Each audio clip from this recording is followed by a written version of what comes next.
அமைதியோடு நீங்கள் பார்க்கக்கூடிய ஒவ்வொரு பார்வையும், ஒவ்வொரு சொல்லும், ஒவ்வொரு செயலும் உலகத்தின் மறுமூலையில் எதிரொலிக்கும்.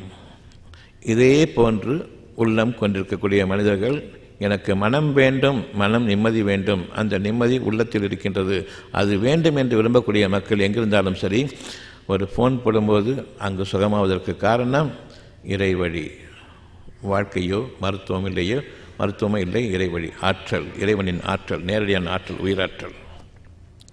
இங்கல்ல வானங்கள் வரையில் பிரதிபலிக்கும் உங்களுடைய மனதில் இருக்கக்கூடிய இறைவனுடைய ஆற்றலை நாம் ஏற்றுக்கொள்ளும் பொழுது, அதை மட்டும் ஏற்றுக்கொள்ளும் பொழுது, வானங்கள் முதலாக பூமி வரையிலும் ஒரே நேர்கோட்டில் உங்களுடைய நிகழ்வுகளை நிகழ்த்துவதற்காக அது அமைய வேண்டும். எந்த ஒன்றும் இறைவனுக்கு பணிந்திருக்கின்றன. இறைவனோ உங்களை அவனுக்கு பணியச் சொல்கின்றான். அவனுடைய வாக்கு உங்களுடைய இருதயத்தில் இருக்கின்றது. முழுமையாக அந்த மனதில் ஏற்றுக்கொள்ளுங்கள். இறைவனுடைய வாக்கை ஏற்றுக்கொள்ளுங்கள். நாசமாய் போன மனிதர்களுடைய ஆற்றலை, மருத்துவ ஆற்றலை ஏற்றுக்கொள்ளாதீர்கள். மருத்துவர்கள் நமக்கு சபிக்கப்பட்டவர்கள், விளக்கப்பட்டவர்கள், தொலைவிலாக்கப்பட்டவர்கள்.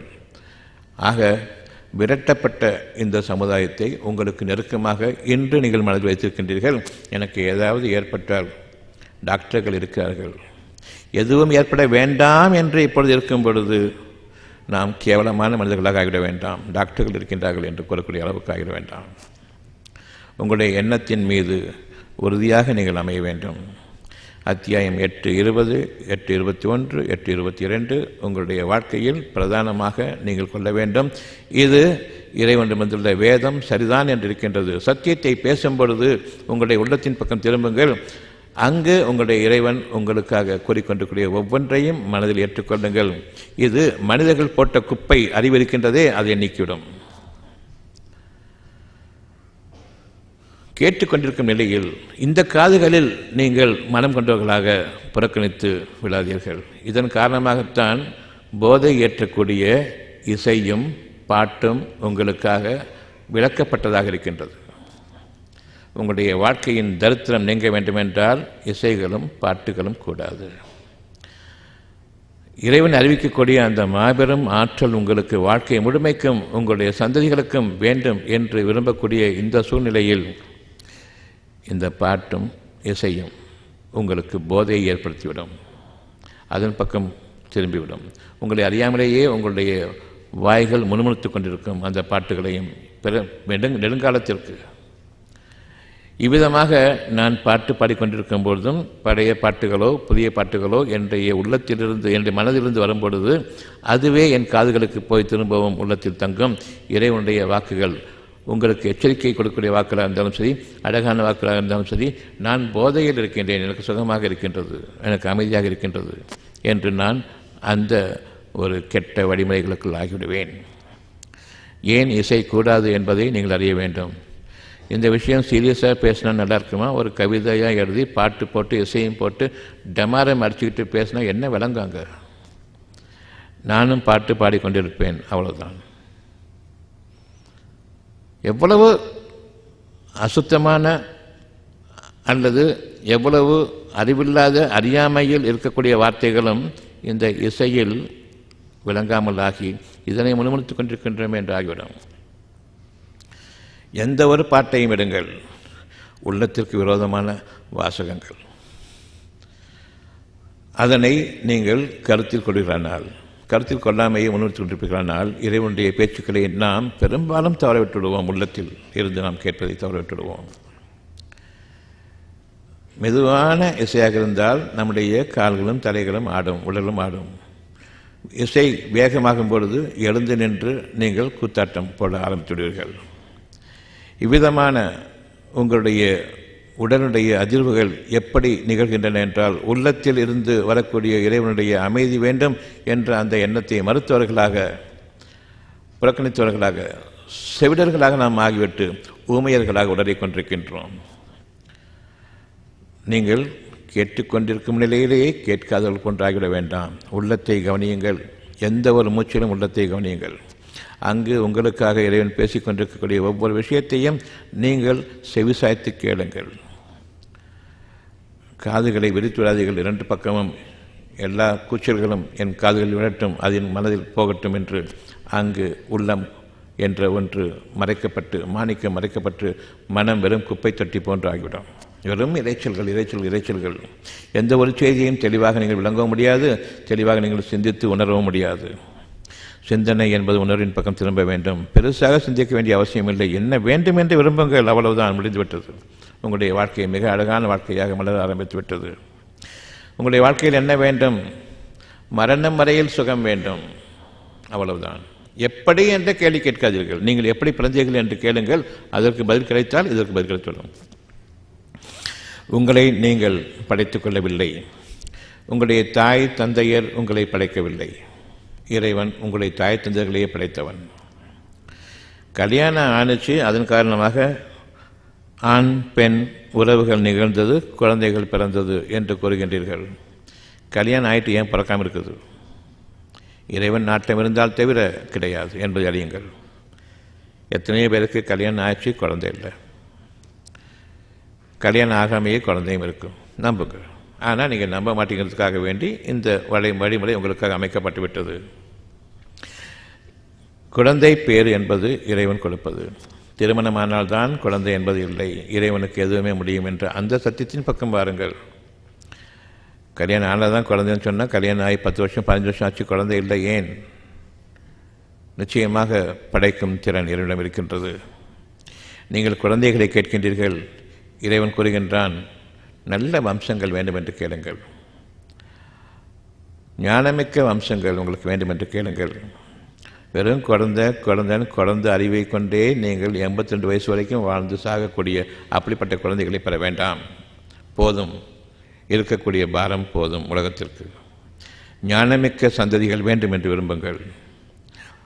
ஞானமிக்க குழந்தை இல்லை, வழிகாட்டக்கூடிய மனிதர்கள் வேண்டும் என்று விரும்புங்கள். என்னுடைய சமுதாயத்திலிருந்து வழிகாட்டக்கூடிய மனிதர்களை நீ உருவாக்குவாயாக இறைவனே என்று கேளுங்கள். அந்த செய்திதான் உங்களுடைய உள்ளத்திலிருந்து வந்து கொண்டிருக்கின்றது. ஆனால் வெளிப்புறமிருந்து வரக்கூடிய செய்திகளோ குழந்தை இல்லையா என்று. இறைவன் உங்களுக்காக காத்திருக்கின்றான். அவனுடைய செய்தியை நீங்கள் ஏற்றுக்கொள்ளுங்கள். உங்களுடைய இயற்கைக்கு இந்த ஒரு சூழ்நிலை இறைவன் அமைத்திருக்கின்றான். என் புறமிருந்து ஒரு அழகான சந்ததி உங்களுக்கு வேண்டும் என்று நான் விரும்புகின்றேன். உங்களுக்கு அத்தகைய குணங்கள் இருக்கின்றன அந்த குழந்தையை வளர்ப்பதற்கு.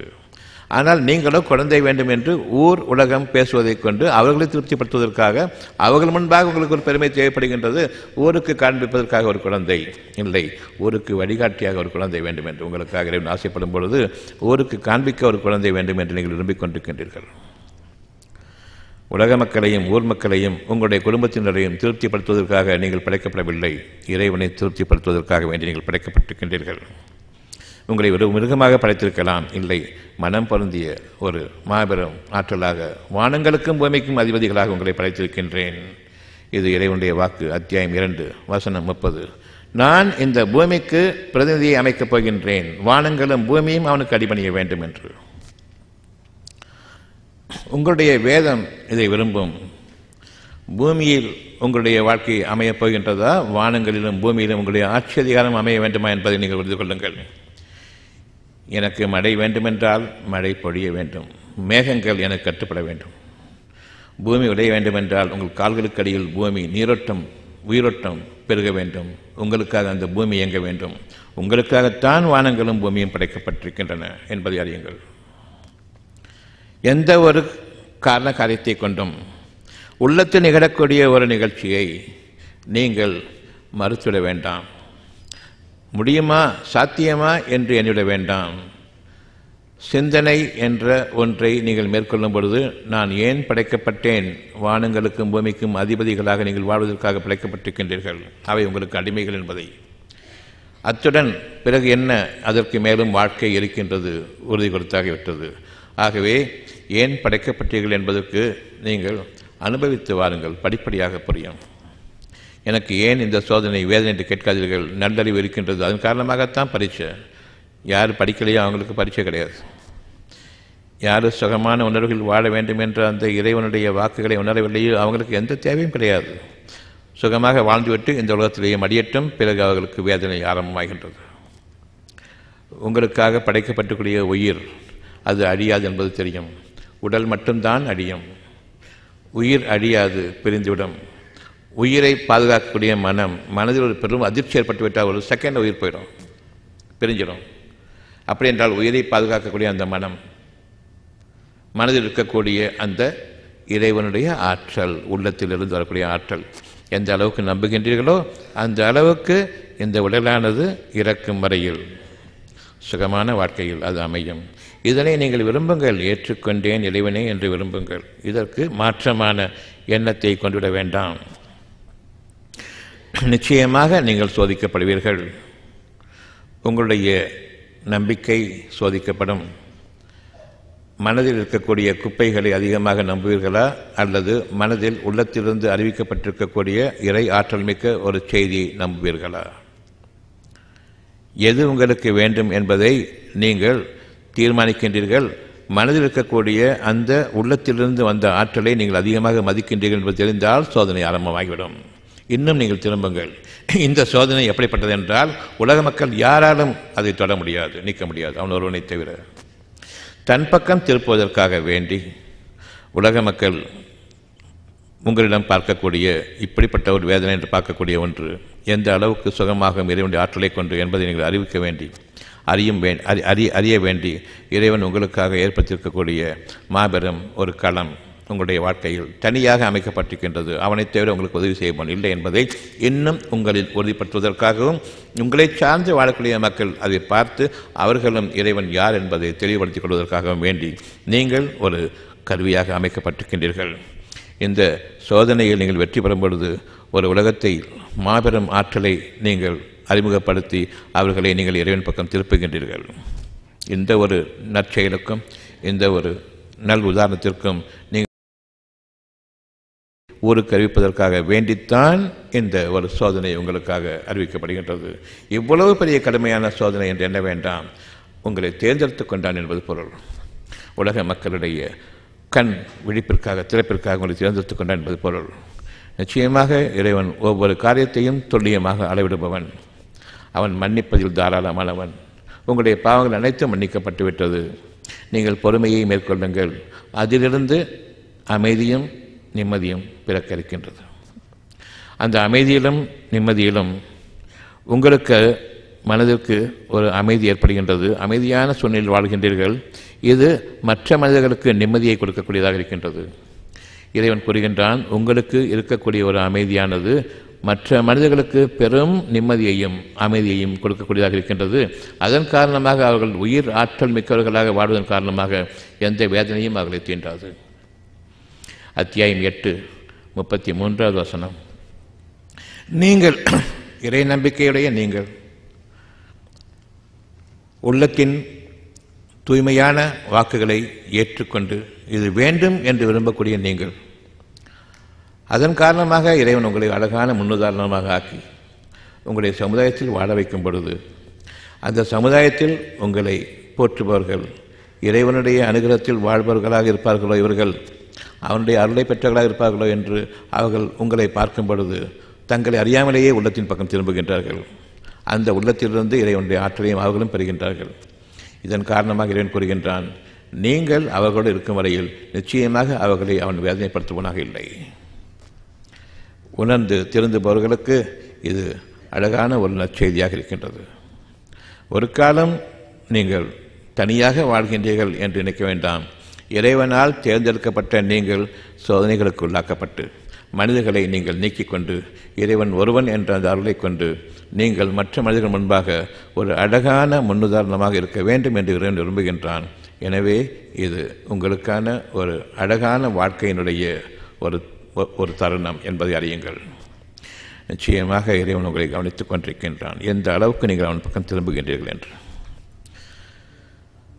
மனம் வேதனைக்குள்ளாகாமல் உங்களுடைய உடலில் எந்த நோயும் தோன்றாது. அந்த வேதனையினுடைய ஆரம்பம் மனதில் இருக்கக்கூடிய அமைதி தடுமாறுவது. அந்த நிம்மதியும் அமைதியும் தடுமாற்றத்திற்கு காரணம் உங்களுடைய உள்ளத்தில் இருந்து இறைவனுடைய நற்செய்தி உங்களுக்கு அறிவிக்கப்படும் பொழுது நீங்கள் அதனை அலட்சியப்படுத்தியவர்களாகவும் புறக்கணித்தவர்களாகவும் ஆனீர்கள். இன்னும் உலகத்தினுடைய பேச்சுவார்த்தைகளில் அதிகமாக ஈடுபட்டீர்கள். அவர்களுடைய வாழ்க்கையினுடைய வழிமுறைகளை நீங்கள் பின்பற்றினீர்கள். இறைவன் உங்களுக்காக படைக்கக்கூடிய மிக அழகான வாழ்க்கையினுடைய பகுதியை நீங்கள் புறக்கணித்தும் அலட்சியப்படுத்தியும் இன்னும் உங்களுடைய பெருமையின் காரணமாக பொய்ப்பித்தும் வாழும் பொழுது படைப்பினங்களிலேயே மிக கேவலமான படைப்பினமாக உங்களை அவன் அளிக்கின்றான். அதாவது இனி உள்ளம் பேசாது, நிச்சயமாக இனி உள்ளம் பேசாது. அவர்களுக்கு மனதில் பதட்டமும் வேதனையும் நாளைய வாழ்க்கையை பற்றிய முற்றிலுமாக நம்பிக்கை இழந்துவிட்டவர்களாக வர இருக்கக்கூடிய நோவினை மிக்க வேதனையை அவர்கள் மிக கவலையோடும் பயங்கரத்தோடும் எதிர்பார்த்து கொண்டிருக்கின்றார்கள் என்பதை தவிர வேறில்லை. இப்படிப்பட்ட ஒரு சூழ்நிலைக்கு நாம் ஆளாகிவிடக்கூடாது. முற்றிலுமாக நான் இறைவனை பற்றி என்னுடைய நம்பிக்கை இழந்துவிட்டேன். இறைவன் பேசுவதை நிறுத்திக்கொள்ள உள்ளம் மூடப்பட்டு விடுகின்றது. அத்தியாயம் 3 வசனம் 77.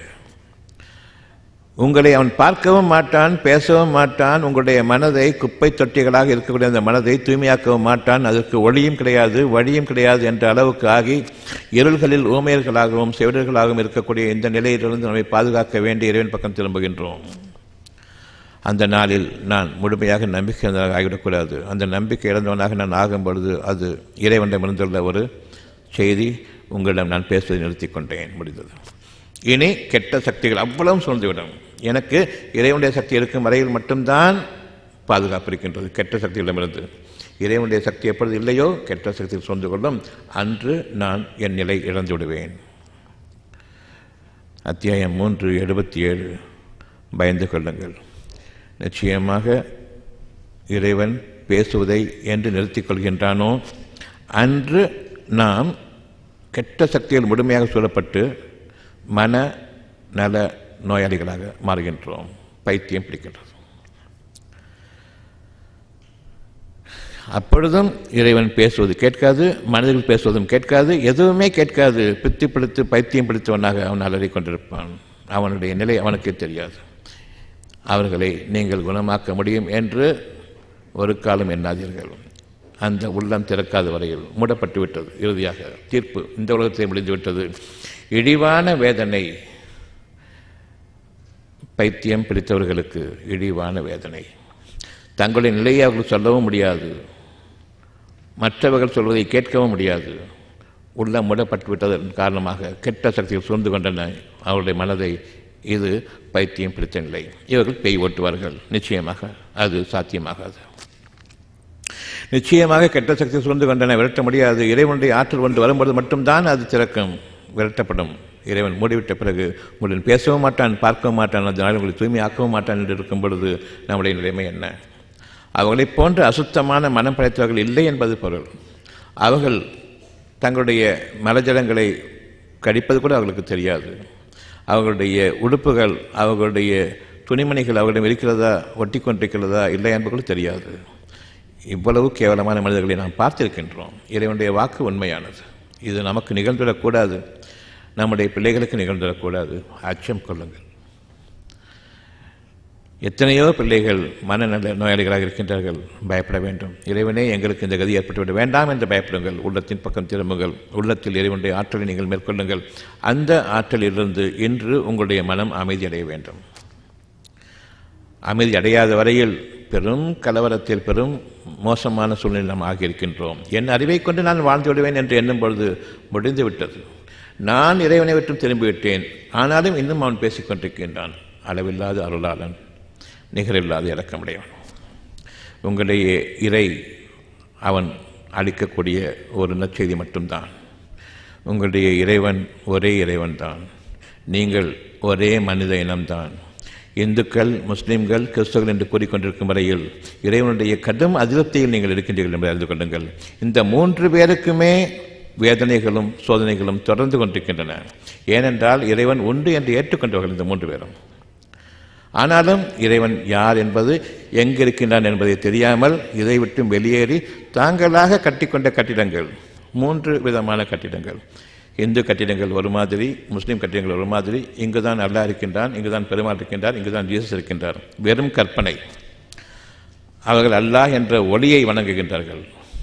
உள்ளத்தில் இருக்கக்கூடிய வழியை நிச்சயமாக நம்பவில்லை. ஒளி வடிவமாக, சவுண்ட் ஃபார்ம், அதில் திருப்தி கொள்கின்றார்கள். இவர்கள் உருவத்தை வைத்துக்கொண்டு திருப்தி கொண்டிருக்கிறார்கள். அவ்வளவுதான். வடிவம் என்பது காதுகளுக்கும் கண், மூக்கு, வாய், இதில் எந்த விதத்தில் நீங்கள் அவனை நம்பிக்கை கொண்டாலும் ஒரு வழிபாடு, உள்ளத்தின் வழிபாடு அவசியம். உங்களுடைய உள்ளத்திலிருந்து ஒரு வேதனை வெளிப்படும் பொழுது நீங்கள் எச்சரிக்கையாக இருக்க வேண்டும். அந்த வேதனையானது உள்ளத்திலிருந்து உடலுக்குள் உருவாகிறது. அந்த உடலில் ஏற்படும் வேதனை உங்களால் நீக்கிக் கொள்ள முடியாது. மனதை சீர்படுத்தும் வரையில் ஒரு நோயை உங்களால் குணமாக்க முடியுமா என்று பாருங்கள், முடியாது. உள்ளத்தை சீர்படுத்தும் வரையில் உள்ளத்திலிருந்து மனதிற்கு செய்திகள் அறிவிக்கப்படும் பொழுது மனதில் உள்ள கேடுகளை உங்களுடைய அறிவு என்றும் அந்த ஷைத்தானுடைய கேடுகளை நீக்கிக் கொள்ளாத வரையில் மனம் தூய்மையடையவில்லை. மனம் தூய்மையடையாத வரையில் உங்களுடைய நோய்கள் ஒரு காலம் உங்களை விட்டு நீங்காது, பரம்பரைகளுக்கும் தொடரும். இது சத்தியம். மருந்து மாத்திரையும் டாக்டர்களும் உங்களை குணமாக்குவாங்கங்கிறது நீங்கள் நினச்சிட்டு இருக்கீங்க.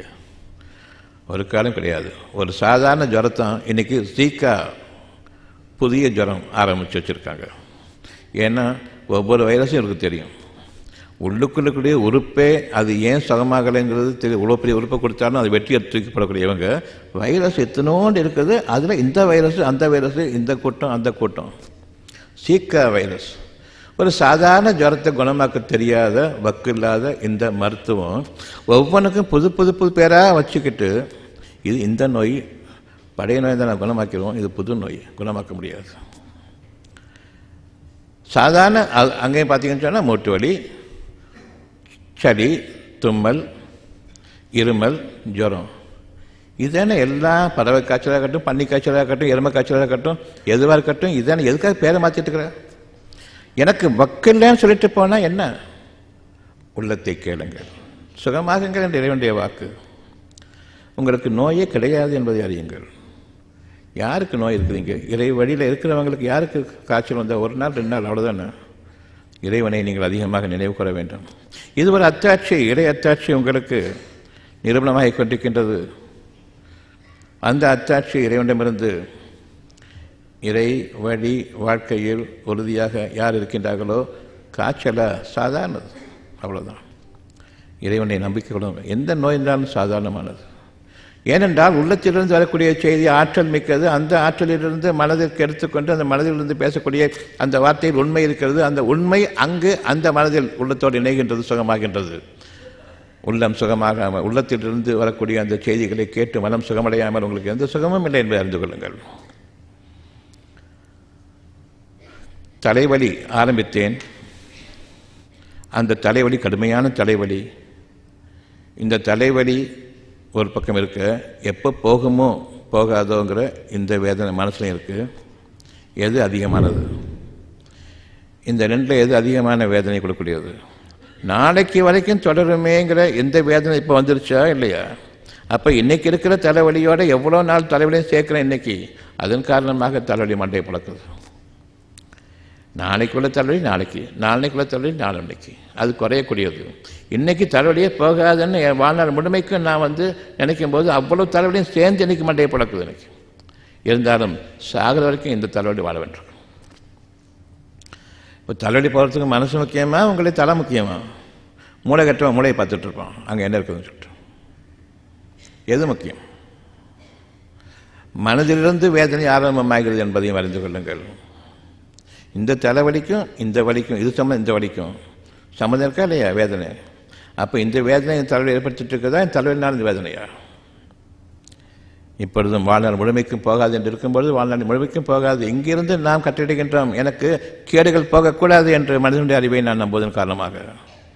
இப்பொழுது உங்களுடைய வாழ்க்கையினுடைய முக்கியமான பகுதிக்கு வாருங்கள். உங்களுடைய இறைவன் உங்களை கவனித்துக் கொண்டிருக்கின்றான். இப்பொழுது உள்ளத்தில் இருக்கக்கூடிய நிகழ்ச்சிகளை நீங்கள் பார்த்து கொண்டிருக்கின்றீர்களா?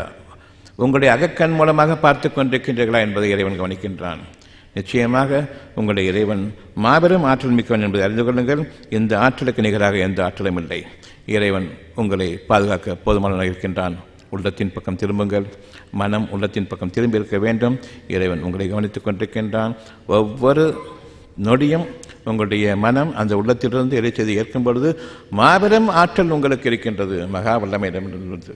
அந்த இறையாற்றல் பக்கம் திரும்புவதற்காக உங்களுடைய உள்ளத்தை தெய்வ சன்னிதானமாக ஆக்கிக் கொள்ளுங்கள். கோயில்களுக்குள்ளேயோ மசூதிகளுக்குள்ளேயோ சர்ச்சுகளுக்குள்ளேயோ இனிமேலும் போகிறீர்களானால் உள்ளத்தை விட்டு வெளியேறித்தான் சொல்கின்றீர்கள் என்று அறிந்து கொள்ளுங்கள். அங்கு உங்களுக்கு எந்த நன்மையும் இல்லை. இருக்கக்கூடிய கேடுகள் தொடரும். அச்சம் கொள்வோமாக, பயந்து கொள்வோமாக. இறைவன் பக்கம் திரும்புங்கள். உள்ளத்தின் பக்கம் மனதை நிலைப்படுத்திக் கொள்ளுங்கள். நிச்சயமாக நாம் இறைவனை சந்திக்க வேண்டியது என்பதை அறிந்து கொள்ளுங்கள். அந்த சந்திப்பு அழகானதாக இருக்கட்டும். நாம் உயிர் பிரியும் நேரம். நாம் அடுத்த வாழ்க்கைக்காக, மேலான வாழ்க்கைக்காக நாம் தயாராக இருக்கின்றோம். அதற்காக இன்று நாம் நம்முடைய வாழ்க்கையை தூய்மையாக்கி கொண்டு இறைவன் பக்கமாக திரும்புவோம். நிச்சயமாக இறைவன் நம்முடைய பிரார்த்தனை ஏற்றுக்கொண்டான். அழகான வாழ்க்கை நமக்கு. நீங்களும் உங்கள் குடும்பத்தினரும் நோய் நொடியற்ற ஆரோக்கியமான மன அமைதியான வாழ்க்கை வாழ ஆசையா? நாட்பட்ட தீராத நோய்களிலிருந்து மருந்து மாத்திரை ஊசி இல்லாமல் குணமடைய ஆவலா? அப்படியானால் இன்றே வாங்கி படியுங்கள். டாக்டர் பஸ்லூர் ரஹ்மான் அவர்கள் எழுதிய உடல் நலம் மனநலம் காத்து ஆரோக்கிய வாழ்க்கைக்கான முத்தான 15 மருத்துவ களஞ்சியம். அருமையான புத்தகங்கள் இதோ. எளிமையான முறையில் அக்குபஞ்சர் கற்றுக்கொள்ள உதவும் அருமையான புத்தகம் புதிய அக்குபஞ்சர் உங்களுக்காக. ஆசிரியர் டாக்டர் பஸ்லூர் ரஹ்மான் அவர்கள். படித்து நடைமுறைப்படுத்த வேண்டிய அரிய புத்தகம். விலை ரூபாய் 400. நோய்களிலிருந்து பாதுகாத்துக் கொள்ள உதவும் மருத்துவ களஞ்சியம். மருந்துகளால் வரும் நோய்கள். ஆசிரியர் டாக்டர் பஸ்லூர் ரஹ்மான் அவர்கள். விலை ரூபாய் 250. நீங்கள் ஒவ்வொருவரும் வாழ்க்கையில் வெற்றி பெற வேண்டுமா? நீங்கள் வாங்கி படிக்க வேண்டிய, உங்கள் வாழ்க்கையில் கடைபிடிக்க வேண்டிய அருமையான தொகுப்பு டாக்டர் பஸ்லூர் ரஹ்மான் அவர்கள் எழுதிய வெற்றிக்கு மேல் வெற்றி. விலை ரூபாய் 350. நோய் நொடியற்ற வாழ்க்கைக்கு உதவும் பயனுள்ள மருத்துவ கதைகள் பாகம் 1.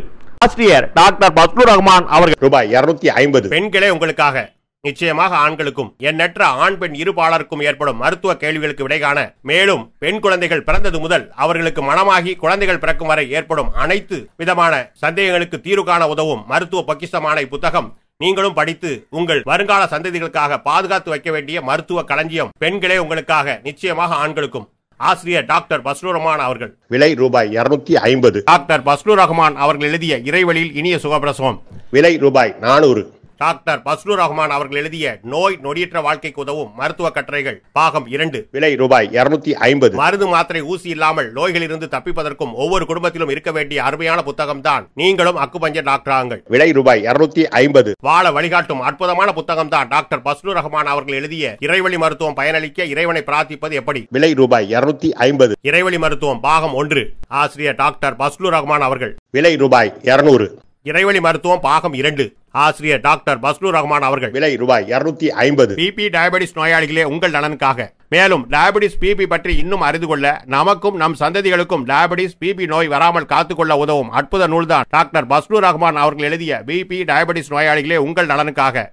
ஒவ்வொரு வீடுகளிலும் அவசியம் இருக்க வேண்டிய நூல்தான் பிபி டயபெட்டிஸ் நோயாளிகளே உங்கள் நலனுக்காக. விலை ரூபாய் 250. டாக்டர் பஸ்லூர் ரஹ்மான் அவர்கள் எழுதிய எப்படி கற்றோம்.